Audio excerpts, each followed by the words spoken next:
Alors la première proposition que je peux, nous avons 3 grands partis politiques qui font 87% de l'électorat guinéen. Alors, si elle a Cellou Dalein et puis Alpha Condé et puis Sidi Touré organise une réunion dans un pays africain, aux États-Unis ou en France ou en Angola, ils vont se retrouver physiquement, ils vont laisser les déclarations communes par WhatsApp. Non, ils vont prendre leur billet d'avion, ils vont aller dans un pays, ils vont s'asseoir autour d'une table et puis ils vont médiatiser cela. Le CNRD n'aura plus rien à faire. Qu'est-ce qu'ils vont faire? Quels doivent être les acteurs de cette réunion physique?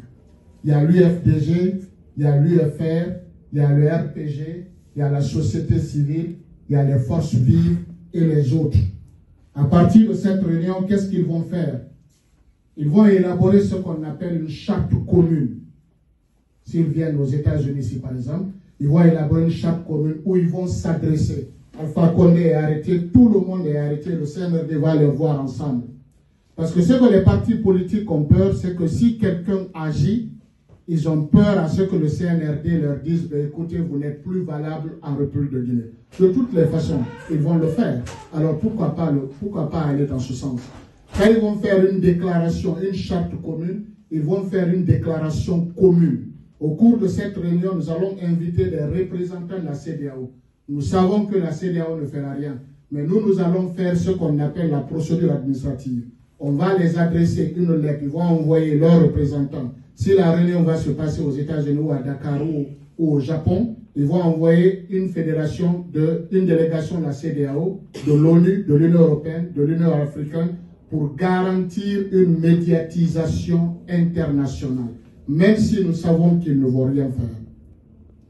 Le deuxième point, la deuxième action que nous devons prendre pour contredire le CNRD sur le terrain, c'est la mise en place des commissions de crise. Vous savez, quand il y a une entreprise qui veut aller en faillite, automatiquement, qu'est-ce qu'on fait? On convoque ce qu'on appelle le conseil d'administration. Elle est très importante parce que le conseil d'administration va s'asseoir, ils vont statuer sur les éléments à faire. C'est-à-dire comment nous allons projeter pour que notre entreprise ne soit pas en faillite. C'est la même chose que nous allons faire ici.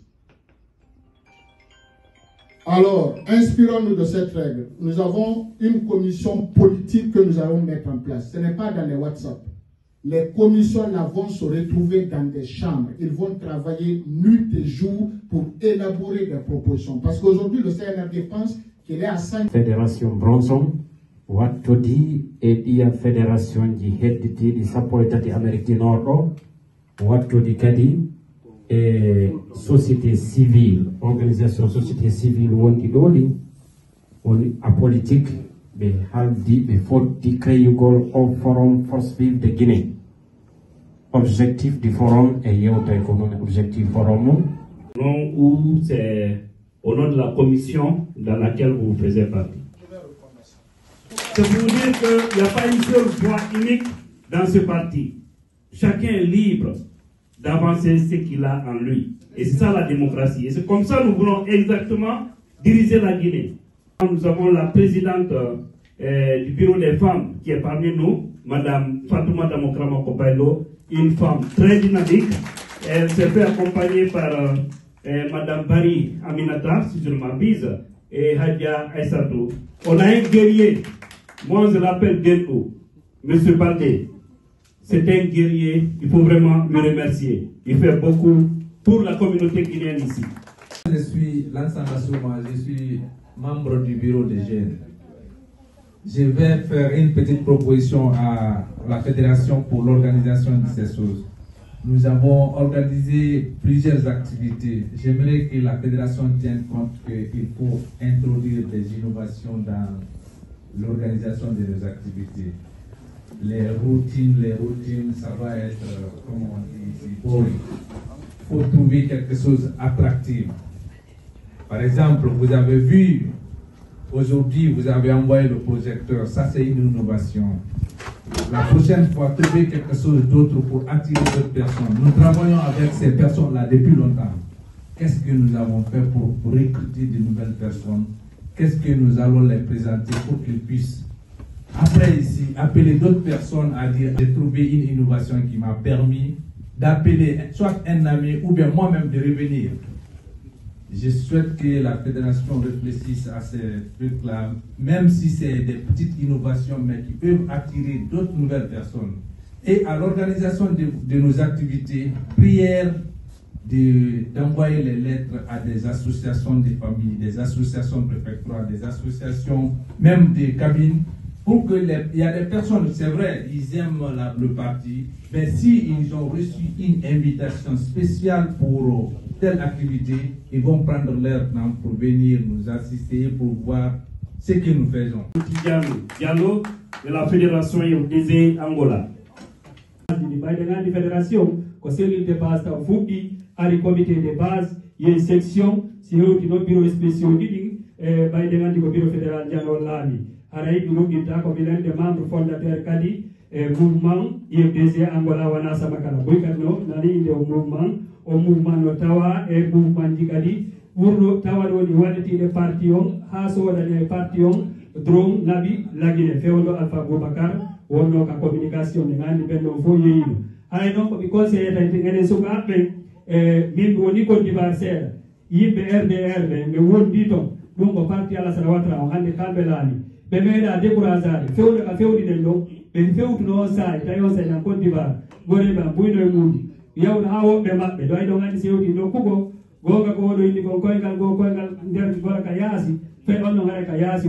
Bertaulo be tigiti ngara ko so be jampo fo be yawno sikola bi ko ngi hande kambela no yiko divar sanji ala ko minata yene sélection de décourage. Je n'ai jamais participé à une réunion de l'UFDG, c'est ma première. Donc je vais donner mes impressions et je vais vous poser certaines questions pour les membres.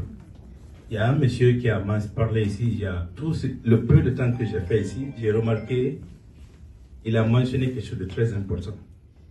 Le PDG est de retour en Guinée.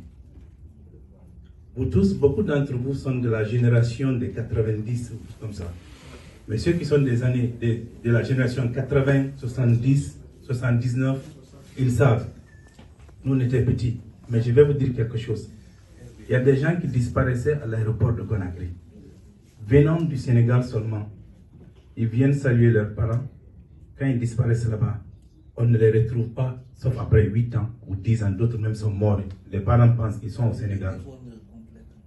Le jour qu'ils ont ouvert le Camboiro, on a entendu ce jour, nous on était petits, on a entendu des témoignages. Des gens dire, ah, je suis fonctionnaire international. Je suis venu, on m'a pris à l'aéroport. De là-bas, j'ai fait 8 ans au Camboiro. Nous revenons exactement la copie conforme de ce qui s'est passé en Guinée dans les années du premier régime. C'est pas facile de sortir d'une dictature. Hein. Quand un pays commence par une dictature, c'est ancré dans les mœurs, dans la façon de faire des peuples. Les gens vont toujours ériger un dictateur. Même si c'est moi qui deviens là-bas président, donnez-moi 5 mois, je serai un dictateur. Parce que le peuple va me pousser. Ils sont habitués, c'est dans nos esprits. La plupart des pays, même occidentaux qui sont dictateurs aujourd'hui, les pays des Blancs, difficilement on sort de la dictature. C'est une farouche lutte. Assalamu alaikum wa rahmatullahi wa barakatuh. Nous sommes là. On ne va pas se décourager. La Guinée chez nous, depuis des années, on est en train de battre pour le pays là. Ce n'est pas aujourd'hui qu'on va décourager. Donc on ne va pas se décourager. On est derrière et là c'est nous jusqu'au bout. Ce n'est pas aujourd'hui, ce n'est pas demain, ce n'est pas après. Donc nous, on lutte contre ce qui se passe chez nous. On n'est pas contre un soussou, on n'est pas contre un peul, on n'est pas contre un malinqueux. On veut que la paix chez nous, comme en États-Unis. Quand tu viens en Guinée, si ton enfant est malade, tu peux l'amener à l'hôpital. Il va avoir ses soins. Comme ici en États-Unis. Si tu as besoin de quelque chose, si ton enfant est malade, ou bien s'il a besoin de manger, ou bien la sécurité, c'est ce qu'on a besoin. Donc, si nous, on laisse notre mari, on laisse nos frères et les enfants à la maison, on sort, c'est pour avoir la paix. S'il n'y a pas la paix, qu'est-ce qu'on peut chercher en États-Unis? Rien du tout. Donc, l'argent, on peut gagner ça. On peut gagner tout. Mais, mon frère, chez nous, la Guinée est tout. S'il y a la paix, s'il y a la santé, s'il y a le respect, Guinée est tout. Plus que États-Unis. Il faut qu'on s'entraide, il faut qu'on respecte, il faut qu'on réunisse, on est unis pour faire le combat ensemble pour gagner ce qu'on veut en Guinée.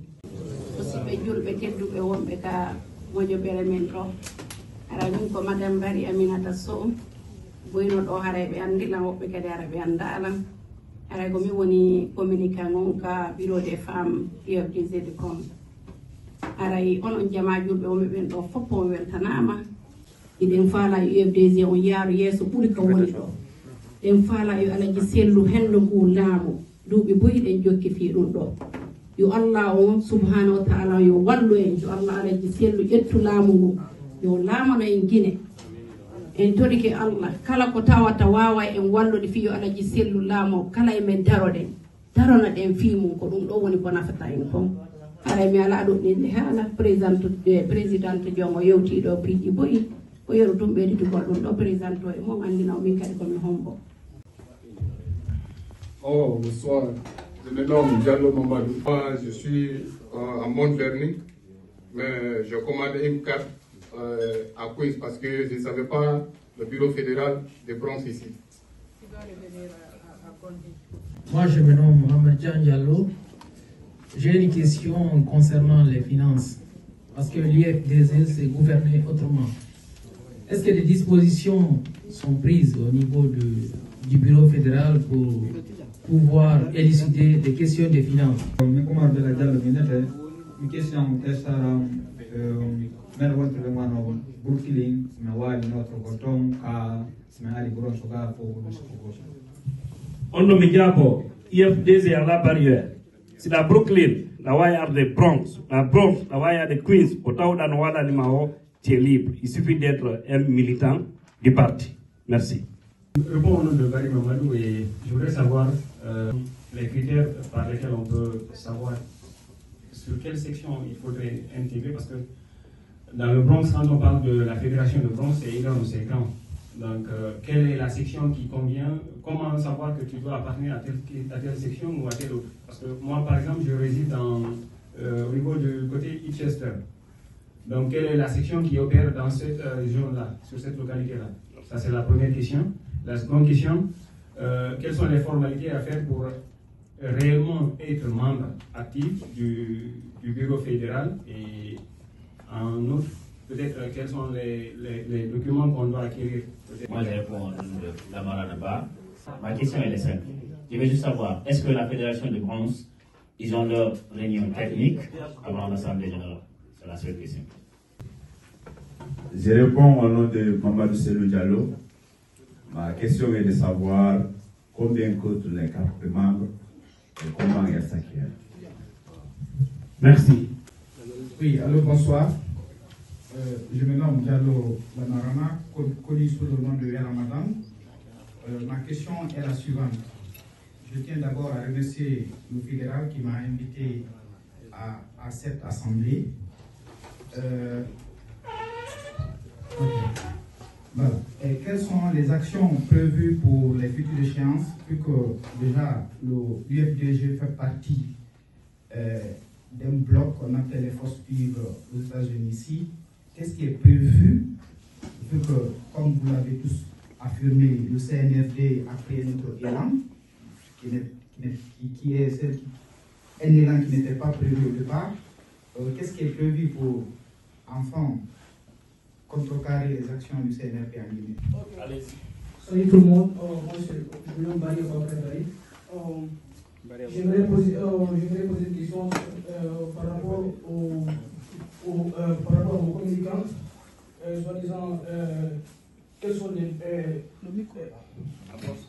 les prérogatives que vous avez prises contre eux? Parce que ils ont, comment dire? Tu parles de quel communicant? Le communicant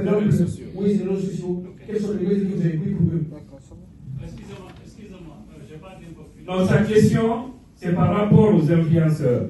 Il faut savoir d'abord que l'IFDZ n'a pas une cellule ou une structure qui s'occupe des influenceurs ou des blogueurs. D'accord?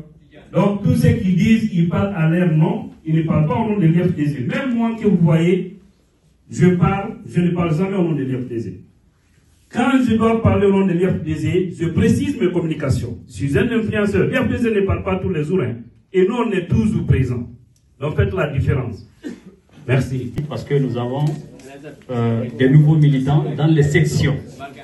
Dans les sections, dans les fédérations. Donc, comment intégrer dans une section de l'IFDG? Le patron de l'organisation, Bismillah. Salam alaikum, c'est bien. Ko simple. O yafoto non ko activiste jo INR woni wowde. OK? Amen ari IFDG. Donc ben hen IFDG. Aray do natugol ka section IFDG do d'abord a won do paquet sound aray ko section Tinton Hans Point on do won section ma on aray ko don do ada derugo. Donc aray section di Florino and there bronze no. Donc si tawi non ba membre section ka ewruɗa wo sa ari ɗo ka section directement ya si tawi ko comité de base won a comité de base à l'extérieur fof directement ɗon ka section arta si tawi noon ko membre bureau fédéral automatiquement sa ari mi recondise tawi ko bureau de jeune wonnoɗa ko noon si ko bureau de sage tawi ko bureau de femme wonnoɗa automatiquement sa ari a ardi e kayidiji ma ɗi menen organisation implantation min auditete noon min anda a noddata ɗo tun kona kadi ka siberɓe tappa kartal yadda ɗo ɓe jonni wiya hino komi membre section ɗo ara mi yi ɗum gam min audita on tigui ara o anda e ko ɗum woni IFDG donc ɗen andidiri donc si on tigui ari organisation implantation onno ɗo donc on tigui si ari ko ara o présente o dara ko won ko doit yawgol men napamo ɗon. Pour la première question, le critère d'intégration, lorsque vous venez ici, si vous êtes dans une section dans votre pays, vous venez aux États-Unis, vous êtes directement admis. Ça, ce n'est pas une faveur, c'est selon les lois du parti. Vous êtes directement admis dans une session, là où vous êtes. Si vous êtes dans une fédération, vous êtes admis au niveau de la fédération. Et je voyais que vous baissez la tête comme ça, mais c'est comme ça que ça marche. Si vous êtes dans une section, vous êtes admis dans une section. Si vous êtes dans une fédération, vous êtes admis. Maintenant, si vous n'êtes pas dans une section ou dans une fédération, c'est que vous venez vous adhérer en tant que militant. Là, on va vous orienter selon votre résidence, votre lieu de résidence. Moi, déjà, j'ai reçu une carte, mais la validité, c'est 1 an. Vous avez payé 250? Oui. Donc, vous allez revenir, ils vont vous confectionner pour 2 ans. Ok, mon frère. Donc, ko fi hon ɗum kartal bangal waɗira inane aray ko darugol yimɓe ɓen si ari ɓe inay ko ɓe militant si ɓe heɓnike carte ɗen ɓe yaha fewu joni no ya une réunion technique qui a été faite ɓeni joni waɗen inane si o aroy o landitike no ka base de données déjà o yoɓi ɗum ɗa wattitanemo inane o yoɓata hay fos fami si ɗum ɗo lanni resima o jogo tun ɗum on hesita famude meɗe waɗi tun demande fof aroyay tum men printanama ko ngal a yoɓata ɗum ɗon déjà on ko gratuit fami voilà ko ɗum ko fi kadi a wonu active wallitoɗa kadi parti on a yiɗo déjà a ari a tawama ka assemblée général a andi ko on woni feƴƴude buyno arde lando carte ko fi ko wallitoɓe fi kaydi ɗum ɗon fof ko wallitagol on cuyna o yo attawe ɗon si ɓe landoton ka immigration enen il a participé à l'Assemblée générale, il a donné une adresse. Oui, Haranda. Oui, Anda. Il a donné une adresse pour l'Assemblée générale. Tawanda. Jodo mi donné une non. Famille. Si vous avez une adresse qui est forte, maro ainsi de suite, il y a une photo. Si on a dit qu'on compte photo, on a toujours donné une non. On doit ok? Merci. Et l'autre question, c'est la question de M. Boubacar Bari. Quelles sont les dispositions que nous devons prendre contre les influenceurs? Nous avons compris la question. Je pense que l'IFDG n'a pas une cellule de communication qui gère les influenceurs. Un influenceur, tu peux te lever aujourd'hui ou demain, tu deviens un influenceur sur les réseaux sociaux. Ça dépendra de tes compétences, de ta capacité de communiquer. Donc c'est comme ça. Donc Tidjane, 30 secondes s'il vous plaît. Mais à ce niveau aussi, Si tu débordes sur le parti, on va te recadrer. Et là où ça sera public. Mais l'IFDZ ne désire pas ça. Donc, on va envoyer des gens qui vont vous mettre à votre place. Et avec politesse aussi. Merci. La 9e question, c'est la question de M. Bella Diallo. Le choix des fédérations. Ok. Lorsque vous êtes dans une fédération, par exemple, vous êtes à Brooklyn, vous voulez adhérer à Bronx, il n'y a pas de limite pour le parti, Didiane l'a dit. Lorsque vous êtes à Manhattan, vous pouvez adhérer à Queens. Donc, il y a même des militants qui sont dans d'autres États où ils ne voient pas les activités de l'IFDZ, ils adhèrent ici à Bronx. Donc, il n'y a pas de limite. L'IFDZ, c'est un parti national et international. Partout où vous êtes, vous pouvez adhérer dans le parti, il n'y a pas de barrière. Bon, je pense que le questionnaire, c'est ça. Et maintenant, nous allons rendre César à ce qui appartient à César. Et nous allons accueillir ici le président de cette assemblée et le coordinateur des mouvements citoyens qu'on appelle les forces vives de Guinée. Et nous allons accueillir le fédéral de l'IFDG de Bronx, M. Amadou Diallo. Merci, M. Diallo. Merci à tout le monde.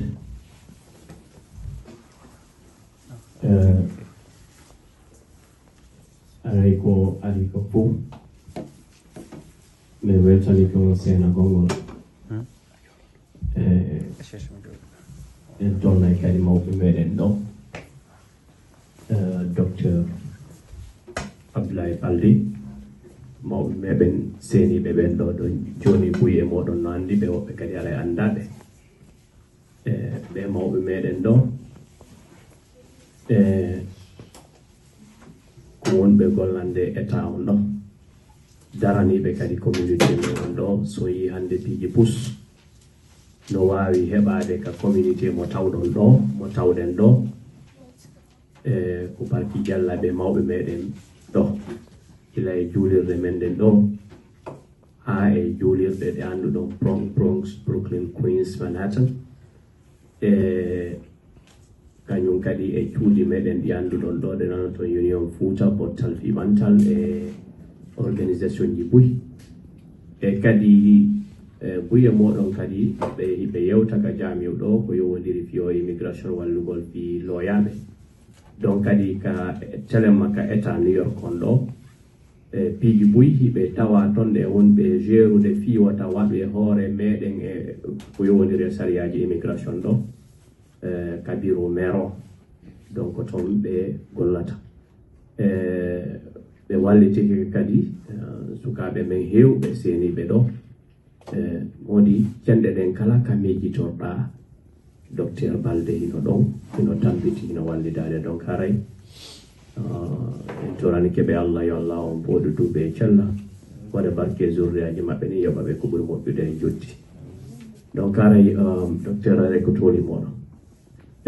haray ɗe weltani kadi Elhadj Mouhammad Aliou toliɓe ɓen takko meɗen ɗo ɓe présentinoɓe nane mais ɓeɗo ko mawɓe meɗen kadi dari ɓe yiɗi leydi men din faala yo changement waɗu par ce que ɓe jindi e pays Afrique ɗiɗi ko ɗuuɗi ɓe yii ko honɗum ko wiyete freedom e liberté ɓe yii kadi développement ɗum tawi ɗum ɗo eɓe falana ɗum ɗo leydi maɓɓe ni ɓe tawi noon ko ɓe yiiri ɗum ɗon no mari ɗen haqqille ɗon wawa e gaynude ko ela selludal en jellu donc gila ɓe tabiti e ɓaawo maɓɓe haa ka fewndi ɗo e hunde ronkinaɗe sina hara ko Allah woni jonnali ɓe cellal fi senagol e programme ji muɗum donc ɓe rewa e raawi ɗin fuu ɓe tawe ɓe itta kati fi muɗum ara yo Allah o yoɓuɓe holla ɓe kadi ela selluno laami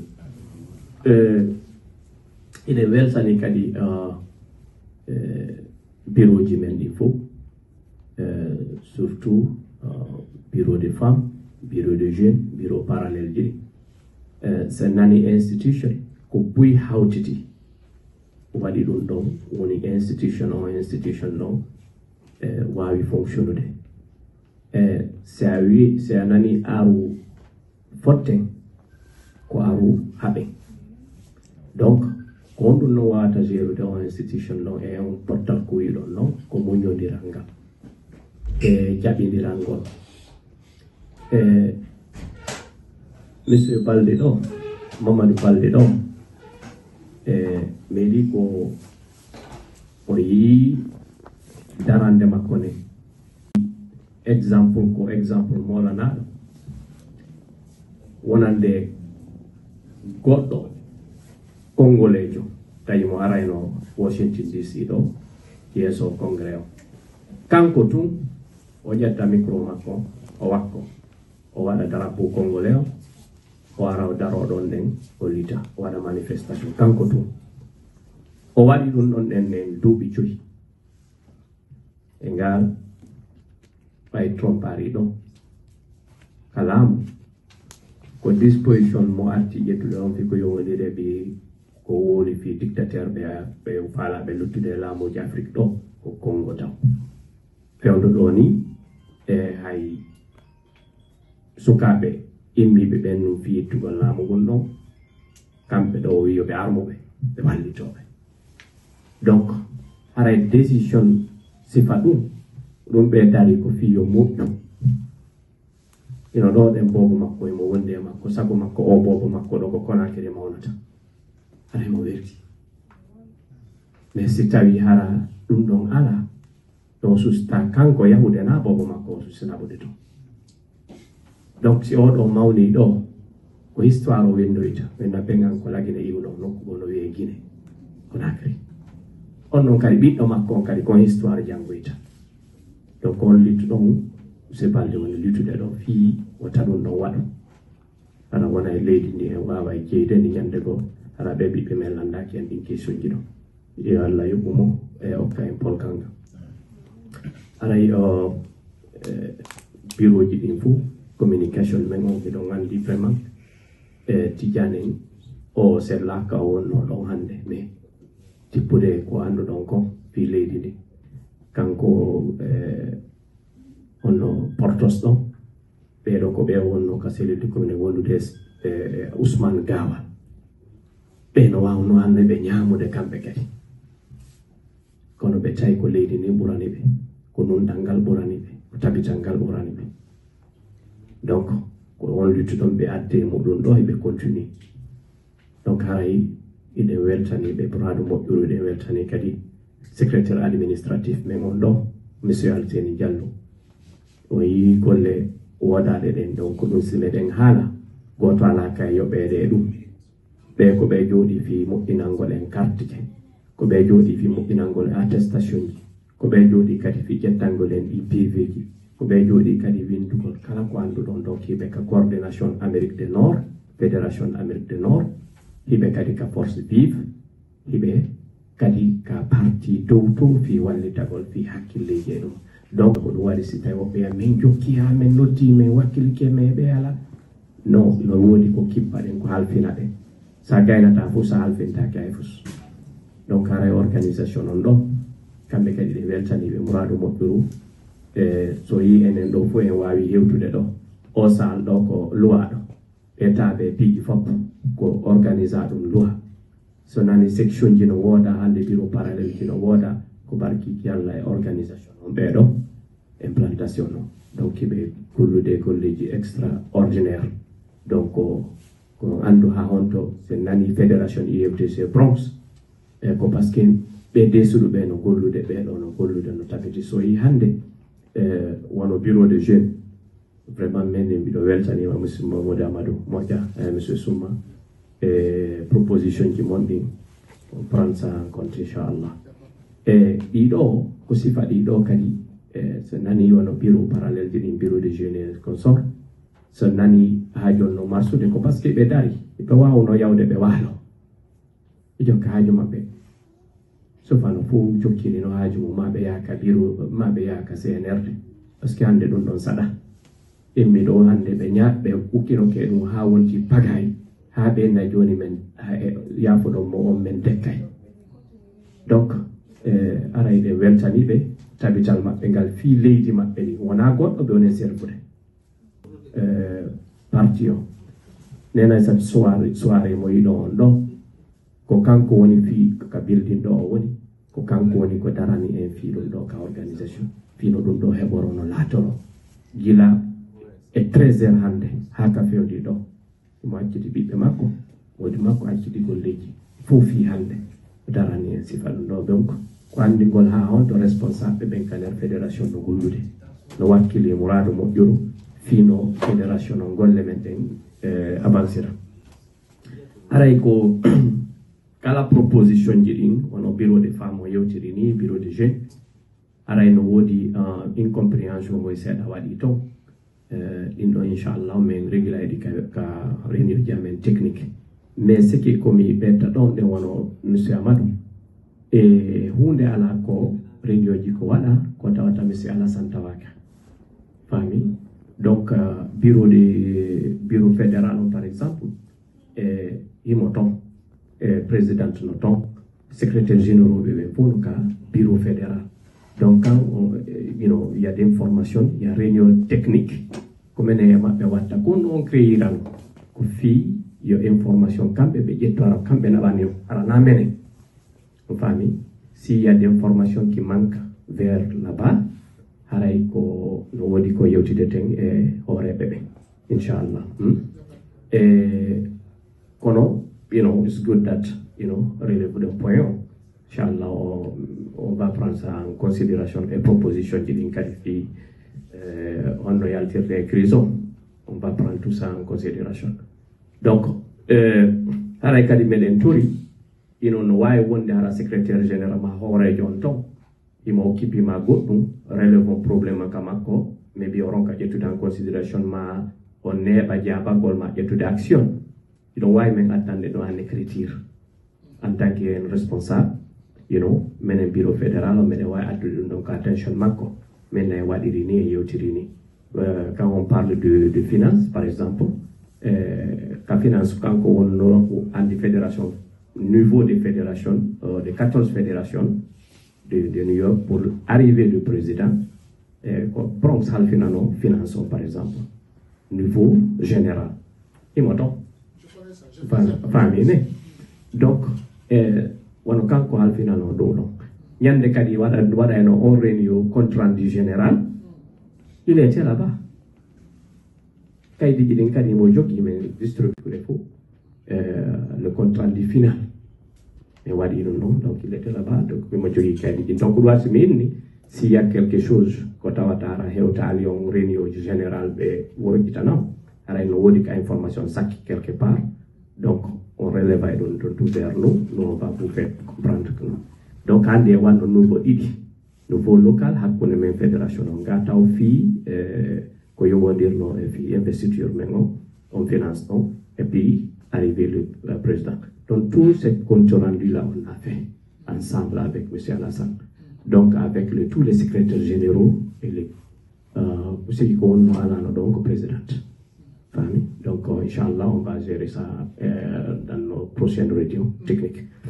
Alors, merci pour élever ça donc aray ko hikki ɗon en waɗi secrétaire administratif men o holli en ɗo en waɗi réunion ji bourse ko yowodiri e fi fédération o des fois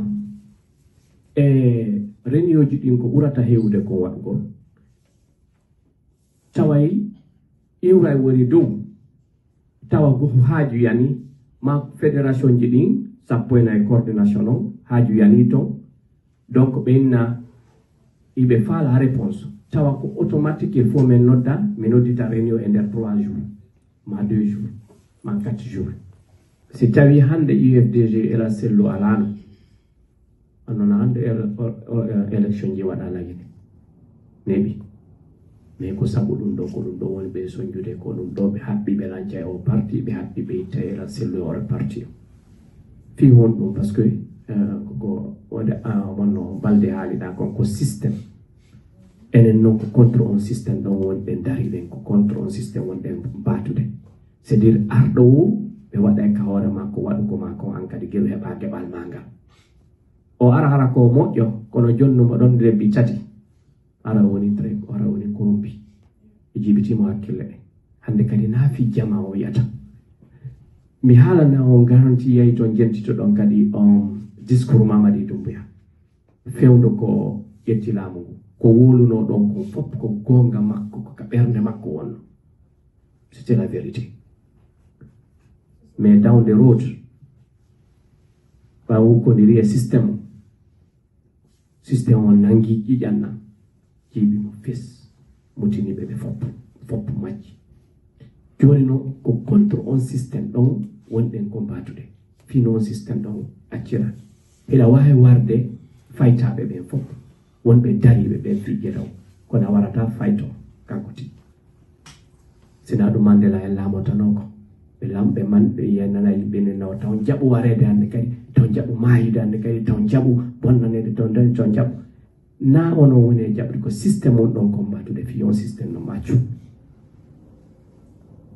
on systéme ɗon noon fodde no woodi goto wuruɗo dariɗo contre on systéme ɗon oti gañoto on systéme wacca kono on systéme amérique on ɗo acciri nde oɗo arnoɗo ɗe yimo ko renioji jeeluta waɗa ka UFDG diba hewtuɗa ɗo anda ko conférence call hon ɗum waɗno ɗo ko hendetuma wanno ɗon on conférence call dernier jour a wi ko ñalande kaare ɓena ko on ɗum yewtuno ɗon fimum ko ɗum yewtano fimum nde ñande ta hunde andane ɗum ɓena o attestation mo joguiɗa ɗo ko homɓe jonnuma ko fédération UFDG Bronx ko hendetuma ndi kayɗiɗi moƴƴina ta toon ɗo anda ko on woni secrétaire fédéral on ɗon anda donc ɓenɗa ko hon ɗum waɗi ɓe jonnuma ndi kayɗiɗi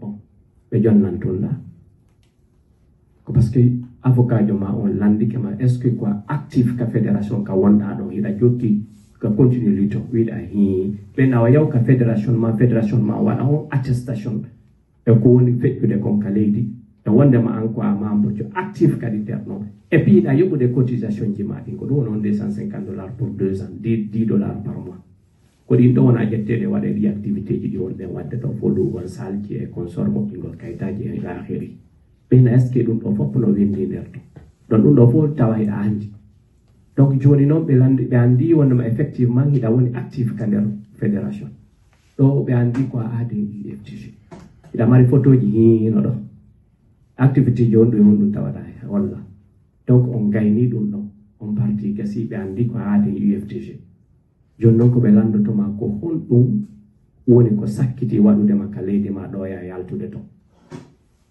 donc bo on événement ɗon woola ɓe tamɓe ko honɗum sikkuɗa waɗete sa hoti ka leydi ma fewɗo ɗo ɗo ko ɓe on ɗaɓɓude fi mum ko wonki makin sofgol wonki ka a tawiya bon si mi yahi toon ɗe bon ɗi tampay ma walla peut être ɓe nangani alla ko ɓe on ɗaɓɓitude ko ya wi ɓe waɗete par ce que ko ɗum doguɗa ko ɗum wiwɗa sa hoti toon ko honɗum waɗa effectivement ko ɗum woni toon fewndo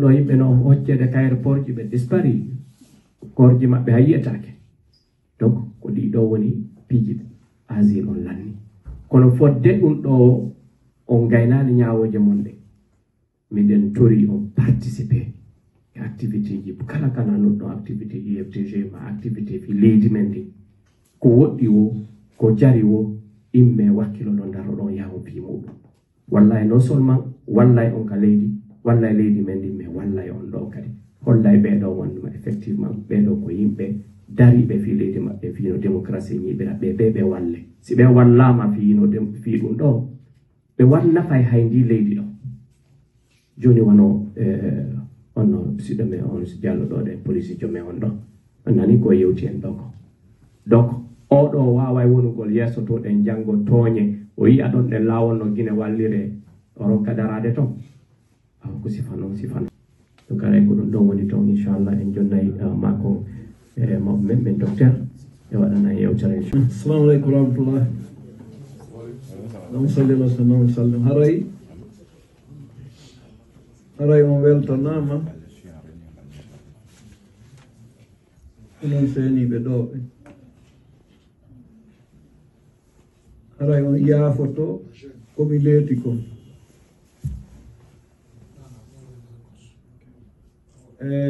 hari miɗo yahi e haaju men goo kadi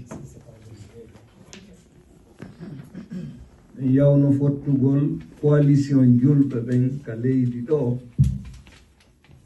ɗum warno hande fottugol e candidaɓe ɗi laamagol mairie on ɗo ko wonto kadi men fottoyi ko ka centre ka Malcolm Esso mo woli fi mum ɗo warano ɗon ka centre makko fi hon ɗum ko julɗo warano ko julɗo darino arɓe hande ɓen ko fottugol e julɓe ɓen addi ɗum coalition julɓe wonɓe ɗo ɓe alhamdulillahi min fottuno en jeego e nder ɓen ɓaleɓe ɗiɗo ortoɓe ɗiɗo espagnol jo gooto e julɗo gooto alhamdulillah rabbil alamin pour la première fois julɗo kadi heɓaɗo honto Uganda o jibbina donc miɗo tori en fof yen waɗanmo du'a gadda mo ɗo inchallah aray on yi miɗo jogui carton miɗo artiri e carton ɗo on yaafoto ko ñameteji addanoɗi toon ɗin a heddike min yomi addoran ɓiɓɓe men wonɓe ka julirɓe ɓen sukaɓe ɓe arɓe mi ari mi tawi toon seeɗaɓe mi jonni ɓen ɗon ko lutti kon mi anƴini aray wonɓe ɗo ɓen haysi ɓe ala ka aray wonɓe gawen kadi no haton jiɗi aray ko ɗum woni seeɗa ɓawɗa ka carton kono no ɓayra eɗen tañƴiniɓe ga aray eɗen inni Mody Amadou en ta memo ɗum yo accan onon beru hawruɓe mum wo se yirtitike ɗon innen